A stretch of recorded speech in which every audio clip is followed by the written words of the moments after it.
એક તરફ ભાજપના ધારાસભ્ય મહેશ કસવાલા ટેકાના ભાવે મગફળી ખરીદ કરવાની સમય મર્યાદામાં વધારાની રજૂઆત કરે છે। બીજી તરફ રાજ્યના કૃષિ મંત્રી રાઘવજી પટેલ કહે છે મોટા ભાગની મગફળીની ખરીદી થઈ ચૂકી છે અને જે નિયત સમય મર્યાદા છે ત્યાં તમામ મગફળીઓની ખરીદી પૂરી થશે। તમામ ખેડૂતોની મગફળીની ટેકાના ભાવે સરકાર ખરીદી લેશે।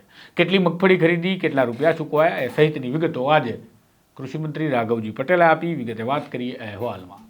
વૈષ્ણવજન તો તેને કહીએ જે પીડ પરાઈ જાનાને રે।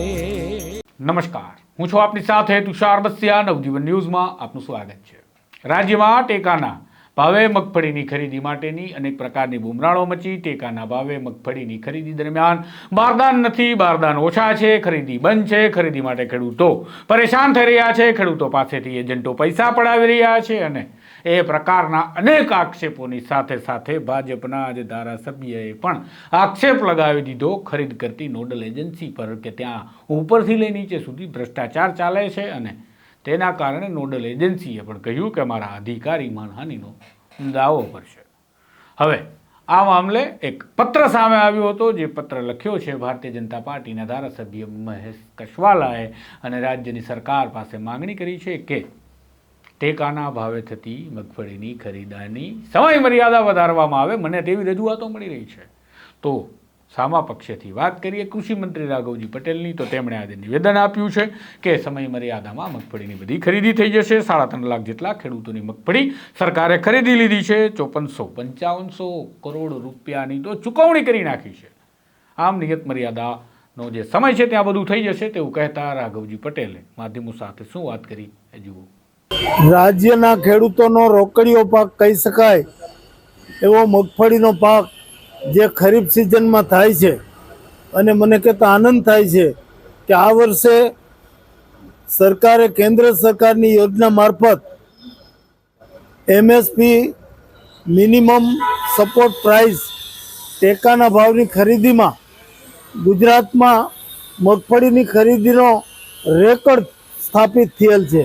અત્યાર સુધીમાં ખેડૂતોએ 3,73,433 જેટલા ખેડૂતોએ પોતાની મગફળી ટેકાના ભાવે વેચવા માટે ઓનલાઈનથી સરકારમાં રજીસ્ટ્રેશન કરાવેલું હતું, જે પૈકી લગભગ 3.5 લાખ જેટલા ખેડૂતોની મગફળી આજ સુધીમાં ખરીદી લેવામાં આવી છે અને 10,93,000 મેટ્રિક ટન જેટલી મગફળી આપણે અત્યાર સુધીમાં ખરીદી છે, જેનું મૂલ્ય 7410 કરોડ રૂપિયાનું થાય છે અને લગભગ 5455 કરોડ રૂપિયાનું તો આપણે ચૂકવણી પણ કરી દીધી છે અને આવતી 8 તારીખથી આ ખરીદી તમામ રીતે એની કાર્યવાહી પૂર્ણ કરી લેવામાં આવશે।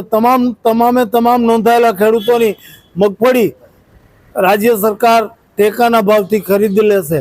મને કહેતા આનંદ થાય છે કે અત્યારે ખુલ્લી બજાર કરતાં 20 કિલોએ ખેડૂતને મગફળીના ભાવમાં લગભગ 300 થી 350 રૂપિયા ટેકાના ભાવમાં વધારો મળે છે, જેના પરિણામે એક ખેડૂત દીઠ 200 મણ મગફળી લેવાનો જે સરકારનો નિર્ણય છે એના પરિણામે પ્રત્યેક ખેડૂત ખાતેદારને અત્યારની બજાર કિંમત મુજબ 60,000થી લઈને 70,000 રૂપિયા જેટલો 200 મણ મગફળીના વેચાણમાં ફાયદો થાય છે, જેનાથી રાજ્યના ખેડૂતોને ખૂબ મોટો આર્થિક ફાયદો થયો છે અને આપણા યશસ્વી વડાપ્રધાન નરેન્દ્રભાઈ મોદીના ખેડૂતોની આવક વધારવા માટેના અને એને પોષણક્ષમ ભાવો આપવા માટેનો જે સંકલ્પ છે એ સંકલ્પને આનાથી ખૂબ બળ મળે છે।